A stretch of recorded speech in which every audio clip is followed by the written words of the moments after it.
Now see over here in the figure, measure of some angles are shown. Using the measure, find the measure of angle x, angle y, and hence show that line L is parallel to line M. आपको यहाँ पर show करना है L और M क्या है, parallel है, ठीक है. अब मुझे बताओ कि अगर ये 50 है तो ये एंगल कितना होगा. अच्छा ये 50 है तो कैन आई से ये भी 50 है. कैन आई से दिस इज 50.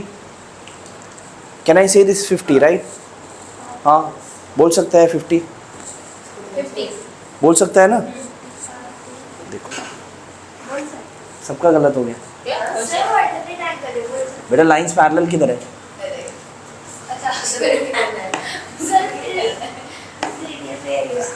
तो फिर आप डायरेक्टली उसको 50 नहीं बोल सकते. Getting it. लाइंस पैरेलल दिया थोड़ी है.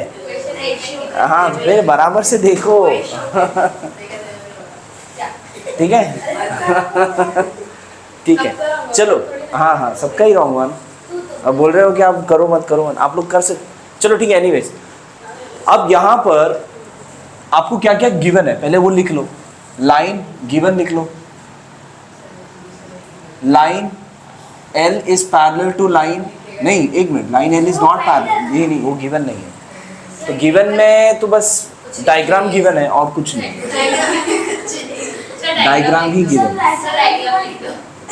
गिवन में लिखते हैं diagram as mentioned on the diagram.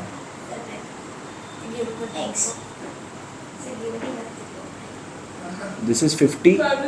देखो यहाँ पर ये x and this is y. अब यहाँ पे देखो सेम है ना. 130 और y 50 है. हाँ बराबर है. ठीक है देखो यहाँ पर. अब पहले आप इसमें गिवन लिखने की जरूरत नहीं है, कुछ गिवन में लिखने जैसा कुछ नहीं है. यहाँ पर angle x equals 130 degree. Reason क्या है तुम लोगों का, क्या चल रहा है. कल परसों है ना पेपर. हाँ हाँ वर्टिकली ऑपोजिट एंगल्स. ठीक है vertically opposite angles. Now after this angle y का वैल्यू कितना आएगा. एंगल y का वैल्यू कितना आएगा श्लोक. कैसे. दोनों का सेम रीजन है. आप जब फुल सेंटेंस में लिखोगे तो ऐसे ब्रैकेट बना दो, दोनों के लिए सेम रीजन.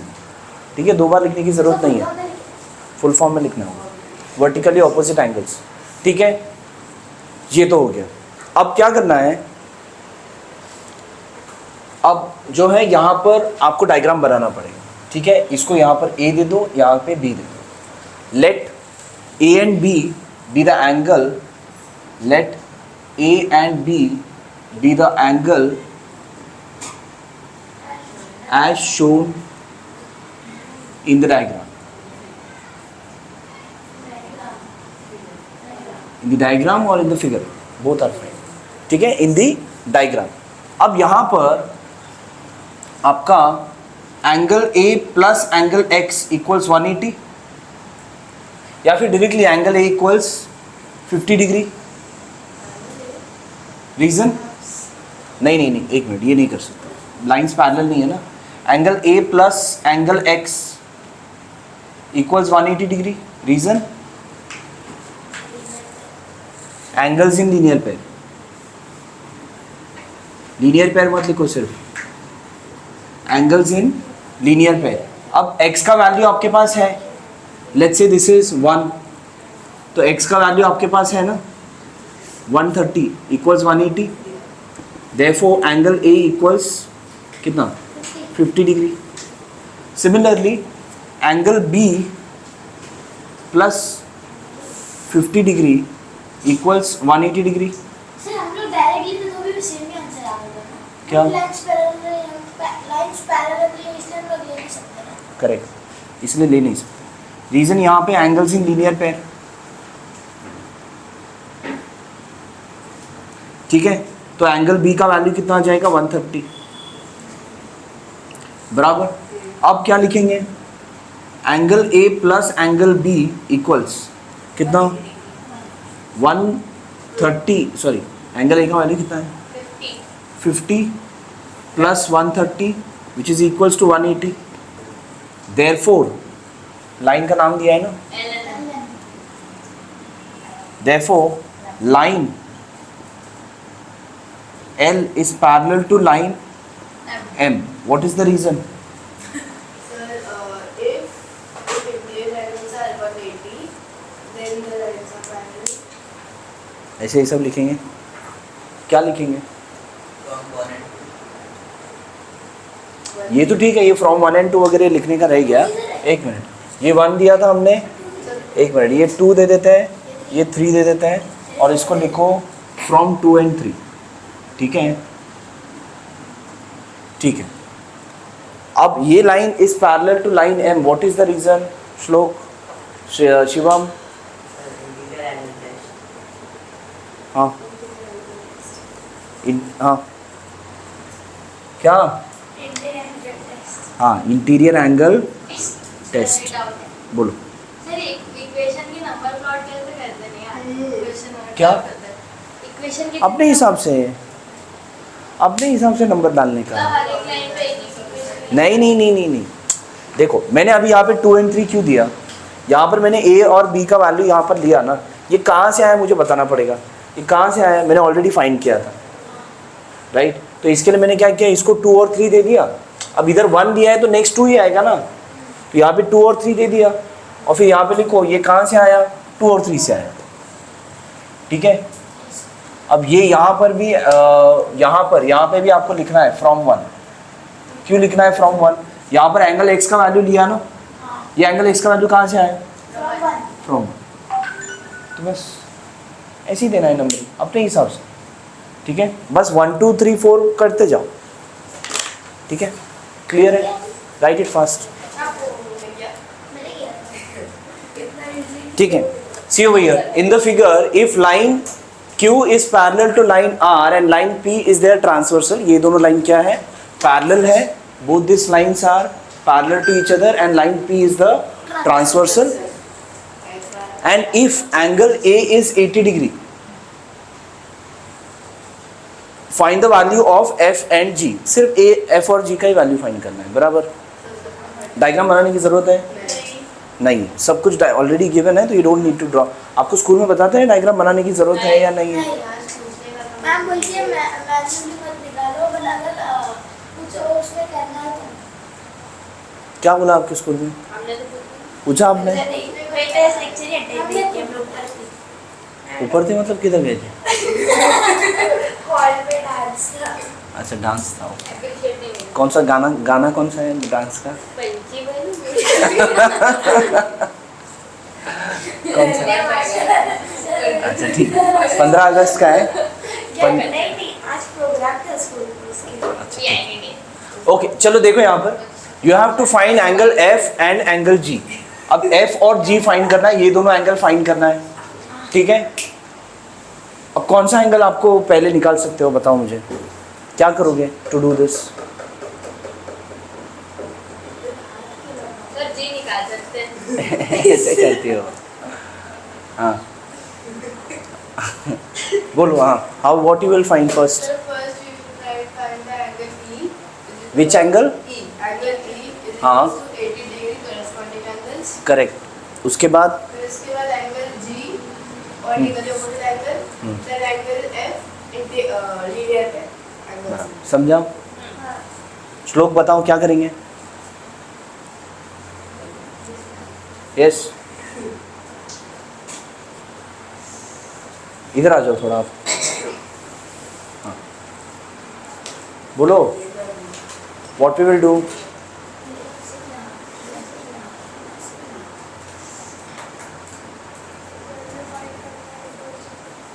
करेक्ट. कैसे फाइंड करेंगे? हाँ शिनेश बताओ. सर हम लोग ऐसे भी कर सकते हैं ना सर, ए और सी को वर्टिकली अपोजिट Correct. फिर सी और एफ को इंटीरियर एंगल लिख सकते हैं. हाँ करेक्ट. फिर एफ और जी को अलाइन एंगल लिख सकते कर सकते. आएगा तुम लोगों को हैं. क्या? अच्छा, आपका और कुछ अलग है. हाँ, ए और जी को अल्टरनेट Exterior बता सकते हैं. करेक्ट, वो भी चलेगा. हाँ, वो हाई लेवल है ना. वो हाई लेवल है. हाँ चलेगा. हाँ, 2 स्टेप में खत्म होएगा. ठीक है, चलो लेट्स राइट. सर एक्सटीरियर हाँ हाँ एक्सटीरियर एक्सचेंज, चलो ठीक है। Now since line Q is parallel to line R, ठीक है, and line P is the transversal, so therefore what I can say, angle A equals angle G. Reason, alternate exterior angles, बराबर। now therefore angle G equals 80 degree. reason, since angle A equals 80 degree given, ठीक है, actually ऊपर लिखना चाहिए था। ऊपर ए लिख के गिवन चलो ठीक है, यहाँ एंगल A इक्वल्स 80 डिग्री, ठीक है, ये आपका गिवन है, राइट। तो यहाँ पर आ जाएगा, ये लेट्स से दिस इज 1, तो ये आ जाएगा फ्रॉम 1। समझ में आ रहा है नंबरिंग हसनैन? हाँ, ऊपर 1 लिखा, इधर नीचे लिखा फ्रॉम 1, एंगल जी का आंसर आ गया। उसके बाद क्या करोगे, इसके बाद क्या करेंगे? श्लोक, शिवम, हाँ हाँ हाँ करेक्ट। इसके लिए क्या लिखेंगे reason Parvesh? Correct, angles in linear pair, बराबर। अब एंगल जी का वैल्यू मैं यहाँ पर 80 प्लस एंगल एफ इक्वल्स 180, यहाँ पे रीजन क्या लिखूंगा?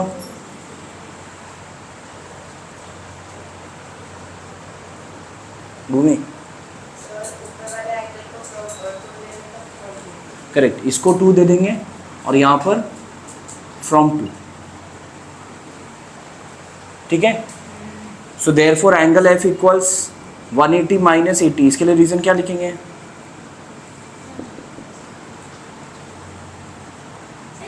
कुछ नहीं लिखेंगे, दैट्स इट, खत्म हो गया ना। एंगल एफ और एंगल जी चाहिए था, समझ में आ रहा है? In the figure if line A B is parallel to line C F, मतलब ये दोनों लाइन क्या है? पैरेलल है, ठीक है, this two lines are parallel. इसके बाद and line B C is parallel to line E D, मतलब ये दोनों लाइन क्या है? पैरेलल, ठीक है, ये दोनों लाइन पैरेलल है। Prove that angle A B C, मतलब ये वाला angle is equals to angle F D E, ये दोनों एंगल इक्वल है, आपको प्रूव करना है।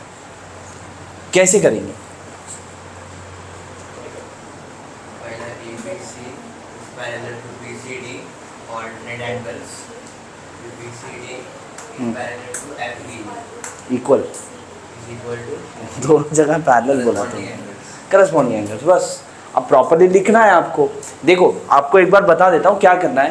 पहले बताओगे कि this two lines are parallel, तो ये एंगल और ये angle equal, reason alternate interior angles. उसके बाद क्या बताएंगे? ये दोनों लाइन पैरेलल है और ये ट्रांसवर्सल है, तो this two angles are equal, reason. तुम दूसरे ही ख्याल में रहते हो, यू आर नॉट हियर। मैं कहाँ पे, क्यों नहीं आंसर क्यों नहीं आ रहा है? अभी मैं दूसरों को पूछूं, शिवम बताओ आंसर। फिर मैं पूछने के बाद सोचने की जरूरत नहीं पड़नी चाहिए, मैं पूछने के बाद आप सोचते रहते हो। You should be present, your mind is not at one place. हाँ, this line is parallel to this line, this is transversal, therefore this angle is equal to this angle. What is the reason? हाँ, ऐसे reason तुरंत आना चाहिए। कब आएगा पता है? जब आपका माइंड एक जगह पे रहेगा, आप दूसरे मस्ती में बैठे रहते। It is not like you can not answer, आपका फोकस नहीं है, ध्यान नहीं है। समझ में आ रहा है? सर वो ट्रांसवर्सल नहीं है ए बी? हाँ, ए बी ट्रांसवर्सल नहीं है। अब अगर ये दो लाइन पैरेलल बताया और ये ट्रांसवर्सल होगा ना, ये तो इसको इंटरसेक्ट नहीं कर रहा ना दूसरे लाइन को, right? So let's write it. अब लिखना कैसे है? जैसे मैंने आपको बताया वैसे ही लिखना है, ठीक है? क्या लिखोगे? पहले since line A B is parallel to line P D, और क्या दिया है? लाइन क्या दिया है वहाँ पर? C F. हाँ, line C F, line C F and line BC is the transversal, is the transversal. Therefore, what I can say? Angle ABC is equal to angle BCD. Reason? Alternate interior angles. Alternate interior angles. इसको दे देते हैं 1. ठीक है, अब क्या बताएंगे? Next क्या बताएंगे बताओ श्रीनिश? हाँ अंदर।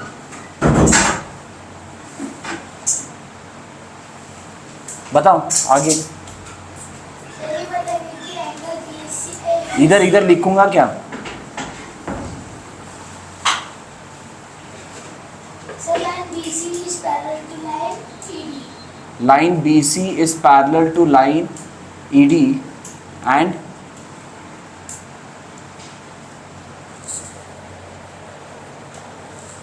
हाँ भूमि आगे। हाँ चलेगा। Line CF is the transversal. आगे बोलो भूमि। देयरफॉर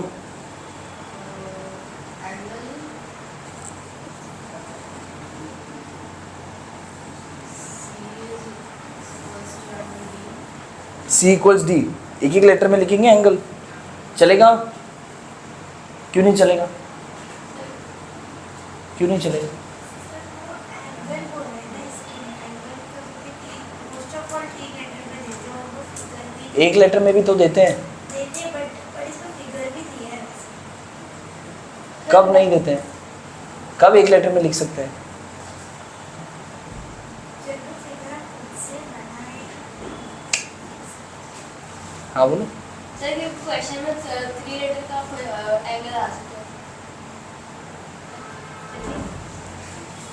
आपको अगर ऐसे दिया जाए ट्राइंगल है, अब यहाँ पे डायरेक्टली एंगल भी लिखा जा सकता है। एंगल भी मतलब यही एंगल, और कोई बाहर दूसरा कोई एंगल है नहीं। यहाँ पर अगर आपने एंगल सी बोला तो एंगल सी ये वाला एंगल कि ये वाला एंगल कि ये वाला एंगल कि ये वाला एंगल, कैसे पता चलेगा? 4 एंगल है ना, एंगल सी बोला तो यहाँ पर 4 दिख रहा है तो इसमें आप एंगल सी नहीं बोल सकते। आपको 3 लेटर से बताना पड़ेगा कि एग्जैक्टली कौन सा एंगल। यहाँ पर मैंने अगर एंगल सी बोला तो 4 ऑप्शन है या 2 ऑप्शन है क्या? नहीं ना, एक ही ऑप्शन है, तो तब एंगल सी लिख सकते हैं।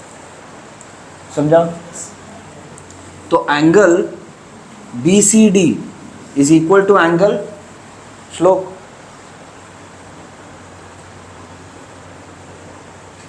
शिवम। हाँ बोलो बोलो, अरे बोलो। EPC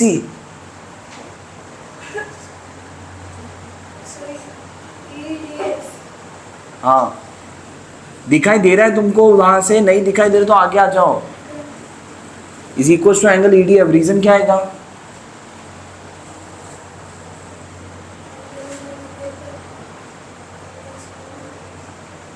हाँ यस, क्या रीजन आएगा शिव श्रीनिश?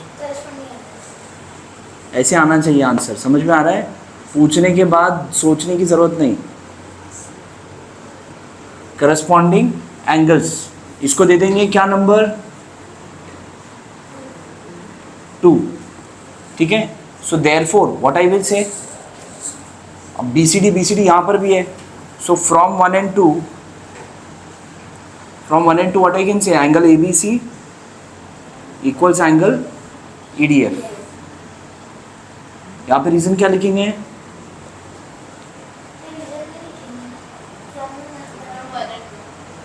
क्या लिखेंगे रीजन?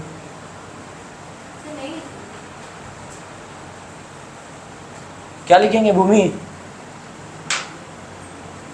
नहीं लिखेंगे। क्यों नहीं लिखेंगे? पहले ऊपर लिख दिया ना, फिर नहीं लिखेंगे। Therefore what? उसके बाद क्या आएगा? Angle ABC equal to angle ADF। लिखा तो है। क्या लिखेंगे आगे? परंपरा। ठीक है, चलो लिखो फास्ट।